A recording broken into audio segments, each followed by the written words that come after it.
డబ్బు, అనారోగ్యం, ఉద్యోగం, వ్యాపారం అప్పులతో బాధపడుతున్నారా? వెంటనే జేకేఆర్ గురువు గారికి కాల్ చేసి అపాయింట్మెంట్ తీసుకోండి.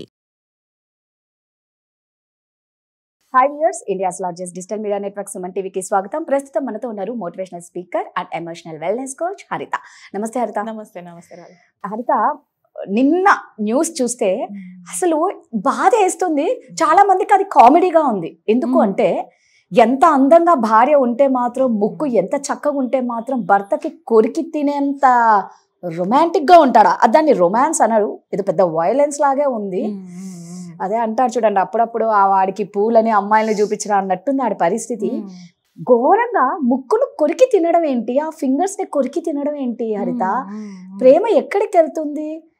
ఆవిడ చాలా హ్యాపీగా ఫీల్ అయ్యింది. అబ్బా, మా ఆయన ఎప్పుడు నన్ను పొగుడుతూ ఉంటాడు, నువ్వు అందంగా ఉన్నావు, నీ ముక్కు బాగుంటదని, కొరికి తినాలని ఉంది అనేది కొంతమంది ఏదో అదే ప్రేమతో ఎక్కువ అయిపోయి చెప్తారు. చెప్పినంత మాత్రాన కొరికి తింటారా ఏంటి? ఏంటి అర్థం? అసలు ఎందుకు ఇలా అయిపోతున్నారు మనుషులు?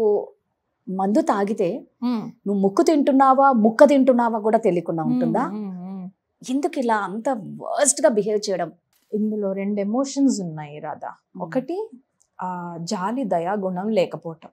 ఓకే, ఆ మనిషి అసలు తను క్యానిబల్ అంట. మనం క్యానిబల్స్ తెలుసు కదా, అంటే మనుషుల్ని కూడా తినే యానిమల్స్, క్రియేచర్స్. మనుషులు కూడా మనుషుల్ని తింటారు కొన్ని జాతుల్లో.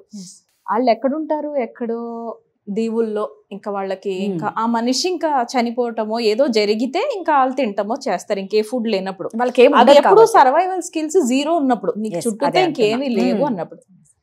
వీడి పైశాచిక ఆనందం ఏంటంటే, భార్య ఎనర్జీని తెలుసుకోగలగాలి రాధా. నేను ఆడవాళ్ళని తప్పంటాను ఇక్కడ. ఎందుకంటే కొంచెం నీకు ఎనర్జీ డిఫరెన్స్ తెలుస్తుంది కదా. పక్కన మనిషి కరెక్ట్ గా చెప్పావు. ఇప్పుడు గోరువెచ్చటి నీళ్ళు పట్టుకున్నావు, గ్లాసులో పట్టుకోగానే కాలంగానే ఇట్లా తీస్తాం, నీకు వెంటనే బొబ్బ రాదుగా.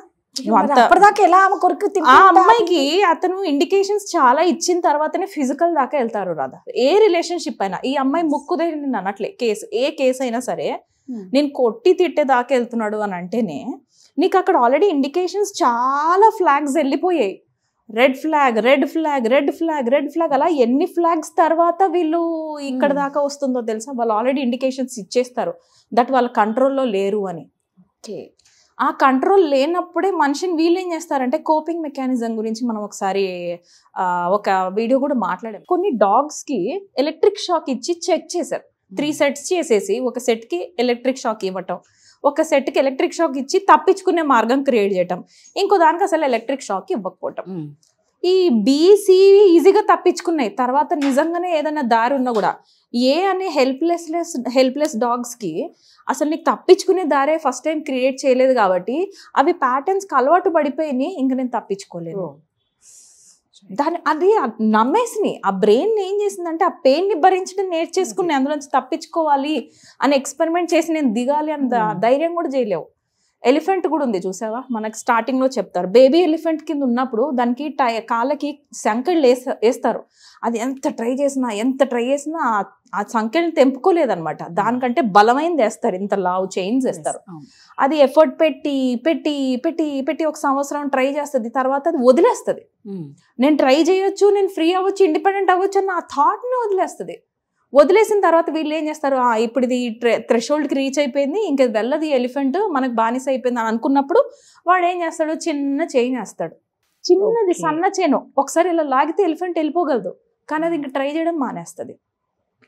ఈ ఆడవాళ్ళు ఆడు ముక్కు కొరుకుతాను అని నన్ను జోక్గా అంటున్నాడా, సీరియస్గా అంటున్నాడా? పెళ్ళైన స్టార్టింగ్లో అన్నాడు నీ ముక్కు బాగుంది, అందంగా ఉంది అన్నది. అప్పుడు కాంప్లిమెంట్గానే తీసుకో, అప్రిషియేట్ చేస్తున్నాడు, ఎంజాయ్ చేయి, లైఫ్ కానివ్వండి ముందుకి. కానీ వాడు పదే పదే పదే అదే పాయింట్ చేస్తున్నాడు. చుట్టుపక్కలకి వెళ్ళిన వాళ్ళు అదే అంటున్నారు. వాళ్ళలో జెల్సీ పెరుగుతోంది. వాళ్ళలో జెల్సీ వస్తుంటే నేను ఇంత అందంగా లేనే, అరే నీకు ఇంత అందమైన పెళ్ళం దొరికిందిరా అని అందరూ అంటున్నారేమో. వాడికి లోపల ఆల్రెడీ ఇన్ఫీరియర్ పర్సన్కి వీడికి అందంగా ఉండే పెళ్ళం ఇంకొంచెం అందంగా, అందరూ ఈ అమ్మాయినే పాయింట్ చేస్తూ ఈ అమ్మాయిని బాగా పొగుడుతూ, నీకు ఇంత మంచి పెళ్ళం, దొండపండు లాంటి పెళ్ళం మనకు తెలియదు కదా, నేను ఇంకా జస్ట్ కేసెస్ చెప్తున్నా. అలా ఆ పిల్లని ఎంత పొగుడుతున్నారో భార్యని, వీడికి జెల్సీ అంత పెరిగిపోతుంది. రైట్? ఆ అమ్మాయి అందమే వీడికి ఒక పాయింట్లో అయిపోయింది. అది ఏ లెవెల్లో ఎప్పుడు వాడు రీచ్ అయ్యాడో మనకు తెలీదు, అయి ఉండొచ్చు. This is my perception. Right? వాడు వెళ్ళి ఒక స్టేజ్కి రీచ్ అయిపోయి ఉండాలి. ఇంకా దీని అందం పాడు చేస్తేనే కానీ నేను ప్రశాంతంగా ఉండలేను. నేనేమంటా అంటే ఈ లెవెల్ దాకా ఈ పిల్లకాయ ఏం చేసింది అదే అసలు? కదా. నువ్వు అదే, ఇంత అలర్ట్ కూడా లేకపోతే ఎట్లా? నువ్వు తిరగబడతావు అనే తెలీదు. నువ్వు అప్పటిదాకా పోలీస్ స్టేషన్ రీచ్ అవ్వలేదా? చెయ్యలే, కొరుకుతాడా అంటాడే కానీ అసలు అంటే అది ఊరికే అన్నారు కదా, అదే ఊరికే అన్నారు. ఏ అబ్బాయి కూడా టైం పాస్ కి అన్నాడు. అంటే 1-2 సార్లు అంటే ఓకే కానీ నేను ఎప్పుడైనా నీ ముక్కు కరిగి వినేస్తా అంటాడా? అదేమన్నా జోకా? ముక్కు ముద్దు పెట్టుకుంటాను, లేకపోతే ముక్కుని దండం పెట్టుకుంటాను, లేకపోతే ముక్కుని ఇలా ఉన్నప్పుడు సవర్ తీసుకో, ఏదో అది కదా ప్రేమ చూపించడం అంటే. ఈ కొరుకుతాను అన్నటువంటి వాడు చెప్తున్నాడు అంటేనే నీ violence. If I'm not wrong, తాగి తాగి తాగి ఒక స్టేజ్కి వెళ్ళిపోయాడు. వాడికి ప్యాటర్న్స్ తెలియట్లా. అది పాజిటివ్ ఏంటి, నెగిటివ్ ఏంటి, నేను ఎక్కడ కంట్రోల్ చేసుకోవాలి, ఎక్కడ నేను వెళ్ళొచ్చు ముందుకి అని కూడా తెలియట్లా. ఇంకోటి మనకి లాలో కూడా స్ట్రిక్ట్ రూల్స్ లేవు రాదా? లేవు, ఏది చేసినా ఓ 2-3 నెలల నుండి బయటకు వస్తాను అన్నది స్మాల్ పనిష్మెంట్. కాబట్టి వాళ్ళు కుచిపి చెల్లేగా అన్నది కూడా ఎక్కువైపోతుంది అబ్బాయిలకి కానీ అమ్మాయిలకి కానీ. అమ్మాయిలు కూడా ఏం తక్కువ లేరు అమ్మా ఇప్పుడు, రైట్? సో లా కూడా ఇంకొంచెం మనుషులు పెరిగిపోతున్నాం కదా. ఇప్పుడు మా నాన్న పుట్టినప్పుడు మా నాన్నకి ఒక్కొక్కసారి డిఫరెంట్ గా కనబడేది సీన్, నాకు డిఫరెంట్ గా కనబడేది.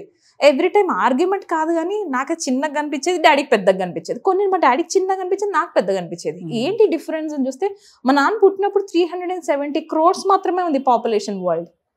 మనం పుట్టే టైం కల్లా అది 500 crores వెళ్ళింది. ఇప్పుడు 500 ఏంది, ఇంకా 600 crores. ఇప్పుడు ఎంత రాదా? 830 crores కి వెళ్తోంది.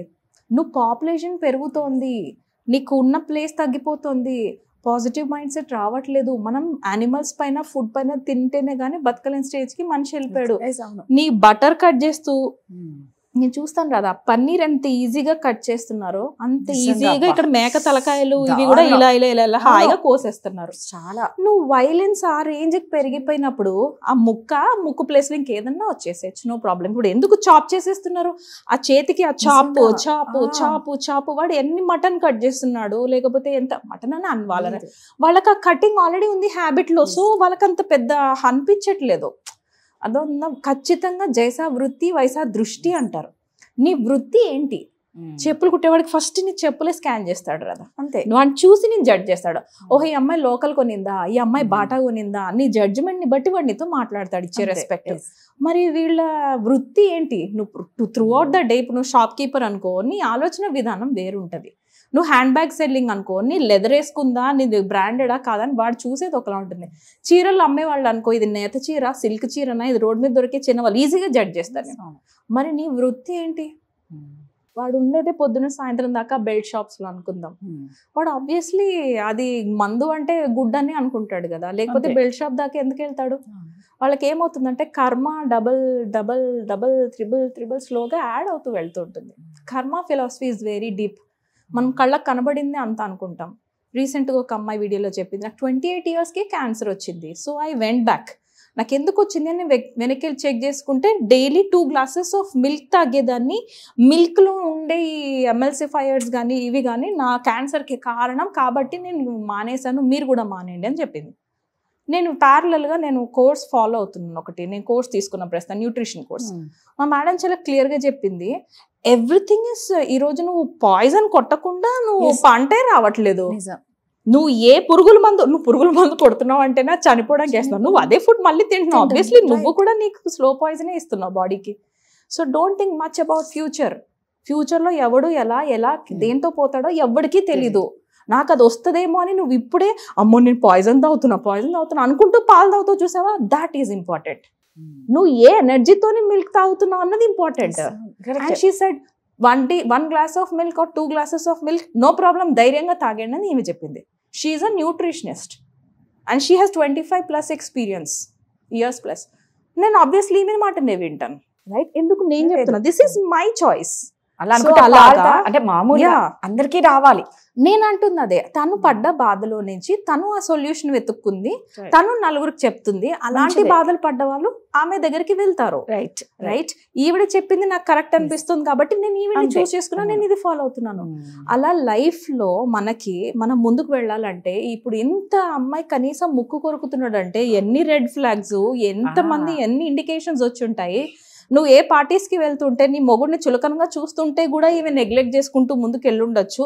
మనం ఎప్పుడు ఒక షూస్ నుంచి చూసి మాట్లాడొద్దు. అవతల వైపు కూడా చాలా నెగ్లెక్షన్ ఉంటుంది, ఎలాంటి ఎఫర్ట్ పెట్టు ఉండకపోవచ్చు. రైట్, నేను అలానే ఒక్కరి సైడ్ తీసుకోవట్లేదు. బోత్ సైడ్స్ ఎప్పుడు కూడా రెండు వైపులా ఉంటాయి రాదా.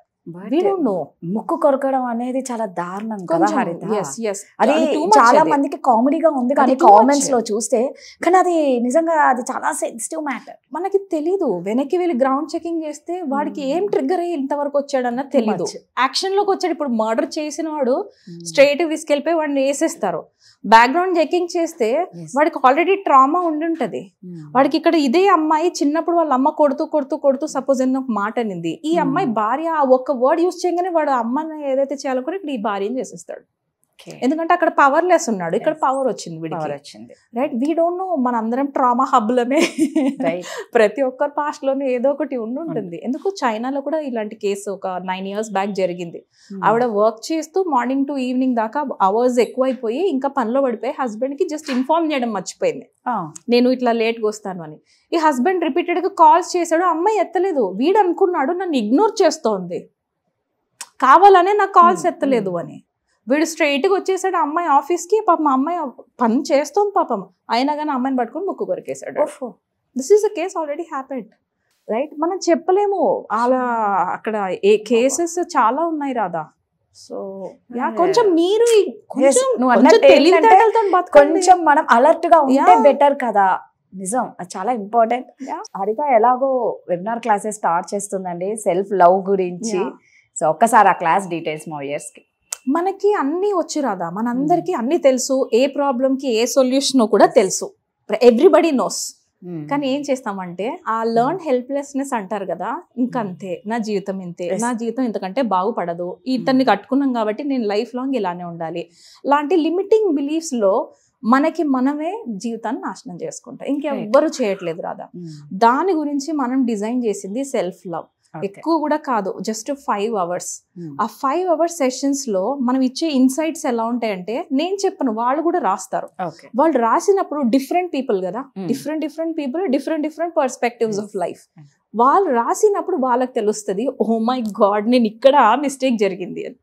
వాళ్ళు అక్కడ రీకవర్ చేసుకుంటారు. రైట్, మనం ఆ హెల్ప్ చేస్తాం అంతే, చేసుకోవాల్సింది వాళ్ళే.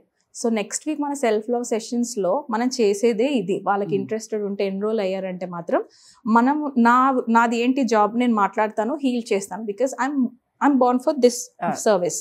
వాళ్ళు సపోజ్ విని హీల్ చేసుకోగలిగేంత టాలెంట్ నాలో ఉంది. నేను పోయినాయి ఒక 5,000 ఎంతో, కానీ నేను జాయిన్ అయినాక నేను రికవర్ అవుతాను, నేను హీల్ అవ్వాలి అన్న రెస్పాన్సిబిలిటీ తీసుకున్న వాళ్ళు మాత్రం ప్లీజ్ ఎన్రోల్ అవ్వచ్చు. సో మీకు ఏ మాత్రం డౌట్స్ ఉన్నా, ఇంట్రెస్ట్ ఉన్నా కింద స్క్రోల్ అవుతున్న నెంబర్కి కాంటాక్ట్ అవ్వండి. Thank you so much Radha.